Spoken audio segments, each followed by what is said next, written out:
আসসালামু আলাইকুম আরহামাতুল্লাহ। প্রিয় এসএসসি শিক্ষার্থী ভাই বোন, কেমন আছো সবাই? আশা করছি ভালোই আছো। আজকে আমি তোমাদের ইংলিশ সেকেন্ড পেপারে fill in the blanks with suitable words Mymensingh board 2020 এই প্রশ্নটি নিয়ে তোমাদের সাথে কথা বলবো। এই প্রশ্নটিতে প্রিয় শিক্ষার্থী ভাই বোনদের আমি প্রায় দেখেছি সমস্যা ফেস করে, কিভাবে করতে হবে, কোন রুলস ফলো করে করতে হবে, এ নিয়ে অনেক প্রশ্ন। আজকে আমি তোমাদের এই সমস্ত প্রশ্নের উত্তর দেওয়ার চেষ্টা করবো ইনশাআল্লাহ, এবং তোমরা এটা কীভাবে পারবে, কোন রুলসগুলো জানলে তোমরা এটাকে খুব সহজেই আয়ত্তে আনতে পারবে ইনশাআল্লাহ আমি তোমাদের ভিডিওর শেষ প্রান্তে শেষ লগ্নে আমি তোমাদের বলে দেব। আর প্রাইমারিলি আমি এই প্যাসেজটি পড়ে পড়ে বাংলা বলে দেব এবং কিসের ভিত্তিতে হচ্ছে সেটিও আমি বলার চেষ্টা করব। তোমরা ক্লাসটি উপভোগ করো। Nowadays, আজকাল a good number of farmers, বেশ কৃষক, অনেক কৃষকই আর গেটিং বেনিফিট, সুবিধা পাচ্ছে। দ্যাটস দ্য অর্গানিক কাল্টিভেশন, এখানে হবে ফ্রম দ্য অর্গানিক কাল্টিভেশন।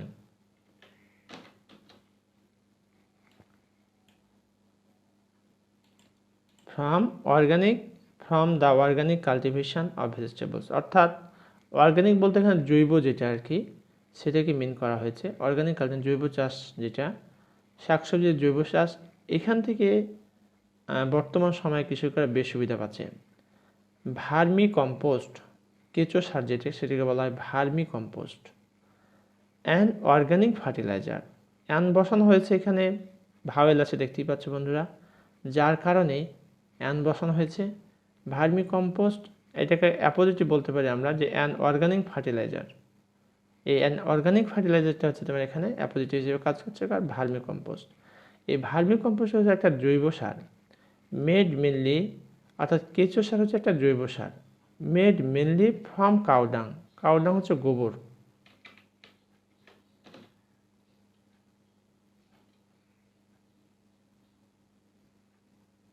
এটা হচ্ছে বি নাম্বারে।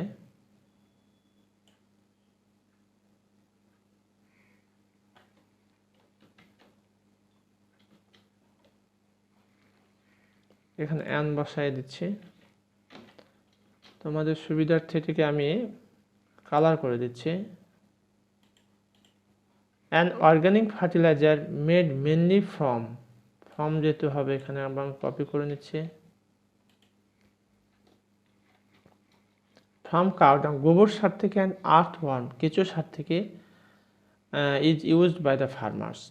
এখানে বলতে চাচ্ছি যে vermicompost and organic fertiliser একটা জৈব সার, মেড তৈরি করা হয়, মেনলি ফ্রম কাউডাং গোবর সার থেকে, and earthworm is used by the farmers. Earthworm বলতে কেঁচোকে মিন করা হয়েছে, is used by the farmer, যেটি কৃষকের দ্বারা ব্যবহার করা হয়। As the farmers did not use the chemical, এখানে দা হবে, আমরা এখানে দা বসাই দিচ্ছি।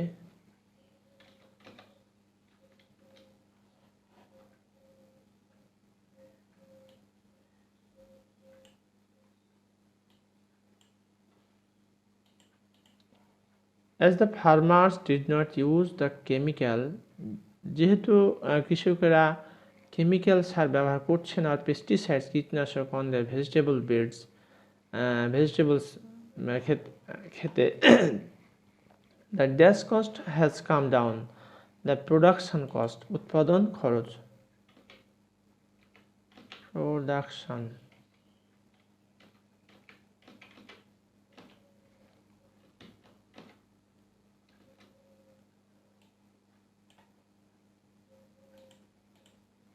The production cost has come down, অর্থাৎ উৎপাদন যে খরচ সে খরচটা অনেক কমে গেছে। ইট টেক্স ড্যাশ 50,000 টাকা two prepare an acre of land, অর্থাৎ ইট টেক্স অনলি, এই জায়গাতে হবে only,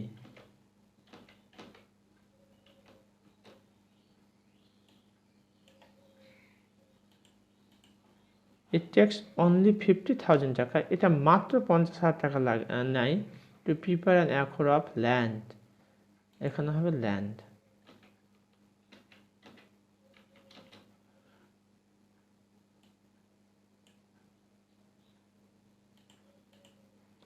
and the harvest starts within 45 days, এবং 45 দিনে এর ফসল কাটা শুরু হয়ে যায়। Of planting,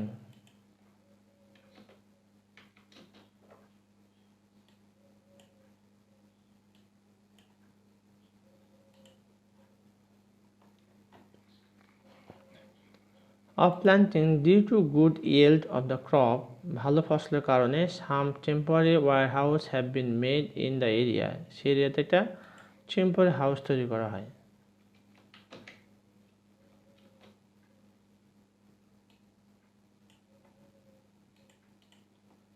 So proper use of organic fertilizer, এখানে হবে ইউজ ব্যবহার।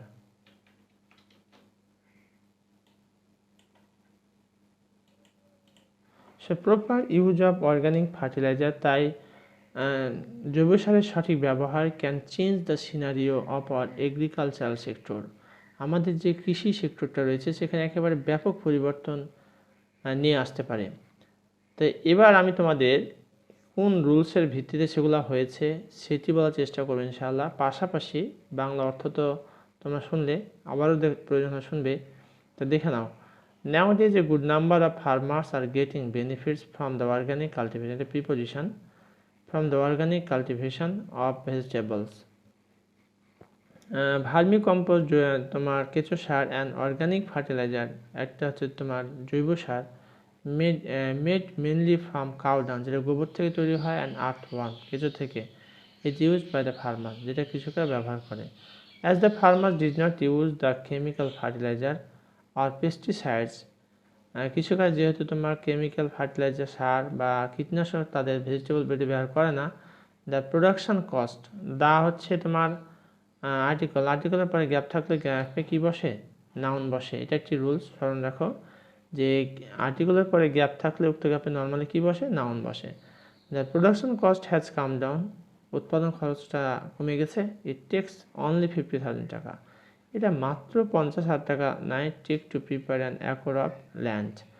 প্রিপোজিশন পরে নর্মালি নাউন বসে, আর ভার্ব বসলে ভার্বের সাথে আইএনজি যোগ করতে হয়, আর টু প্রিপোজিশনের পরে ভার্ব বসলে ভার্বের সাথে বা ভার্বের বেস ফর্ম হয়। An acre of land and the harvest starts within 45 days, এবং ফসল কাটাই শুরু হয়ে যায় 45 দিনেই। অফ প্ল্যান্টিং, চারা গাছ রোপণের 45 দিনের মাথাতেই কী শুরু হয়ে যায়, গাছপালা মানে ফসল কাটা শুরু হয়ে যায়। Due to good yield of the crop, ভালো শস্যের কারণে। Some temporary houses have been made, তৈরি করা হয় ইন দ্য এরিয়াতে। So proper use of organic, এখানে প্রপার শব্দটা হচ্ছে না অ্যাডজেটিভ, এরপরে নাউন বসাতে হবে, অর্থাৎ অ্যাডজেটিভের পরে গ্যাপ থাকলে উক্ত গ্যাপে আমাকে নাউন বসাতে হবে অ্যাডজেটিভের পরে। Proper use of organic fertiliser can change the scenario of our agriculture sector, উপরিত জৈব সারের ব্যবহার আমাদের এগ্রিকালচার সেক্টরে কী নিয়ে আসতে পারে, এখানে আমূল পরিবর্তন, বৈপ্লবিক পরিবর্তন নিয়ে আসতে পারে। তো এতক্ষণ পর্যন্ত আমরা Mymensingh board 2020 fill in the blanks with suitable words যে প্রশ্ন, সেই প্রশ্নটি নিয়ে কথা বলেছি। আশা করছি তোমাদের অনেক উপকারে আসবে। এরপর যদি কোনো প্রবলেম ফেস করে থাকো তাহলে কমেন্ট করে জানিয়ে দাও। ইনশাআল্লাহ I try my best to provide your comment reply. Thank you very much for watching this video. Assalamu alaikum wa rahmatullah.